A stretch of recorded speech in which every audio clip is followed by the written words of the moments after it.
To add and subtract fractions, we have to have one common denominator.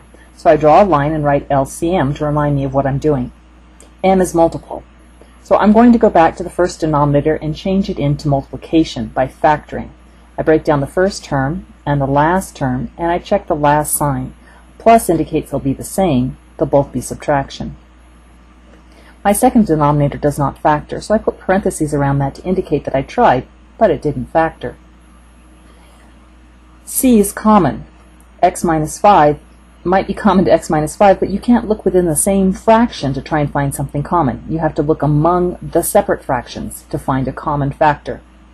5 minus x is not the same as x minus 5. Try a number like 1, and you'll see that you don't get the same result, so that's not the same.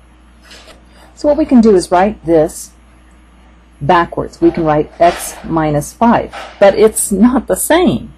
What if we pulled out a negative sign? A negative times x is negative x, and a negative times negative 5 is positive 5. So now this is, in red, the exact same as 5 minus x.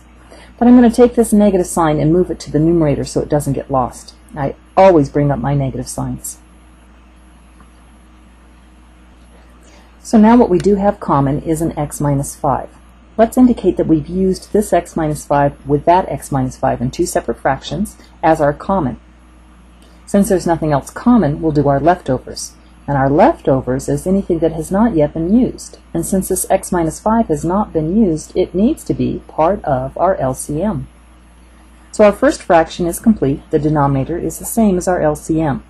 But the second fraction is missing one of those terms, one of those factors, x minus 5.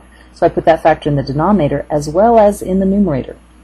When you're adding and subtracting fractions, you always do the same to the numerator and the denominator, multiplying by the same amount. Our first fraction didn't change, so in the numerator we have 3x minus 1, and it said that we were adding these fractions. And if I use the distributive property, I'll get a negative 7x and a positive 35. Combining like terms, taking this 3x and adding this negative 7x, we get a negative 4x. Taking this negative 1 and adding this 35, we get a positive 34. And our denominator hasn't changed. It's still x minus 5 times x minus 5. But in your final answer, you might want to write that as x minus 5 squared. With all of your answers, you must make sure that your fractions are reduced. In order to reduce, you need to factor. Since there's a plus sign in the numerator, I need to use parentheses. There is something common to negative 4x and to 34. I'm going to factor out a negative 2 and then see what's left. A negative 2 times 2x would give me a negative 4x. And a negative 2 times a negative 17 would give me a positive 34. So that's a little tricky. When you factor out a negative sign, you're going to change the sign in the inside. Looking at this fraction, I see that it doesn't reduce, so I'm done.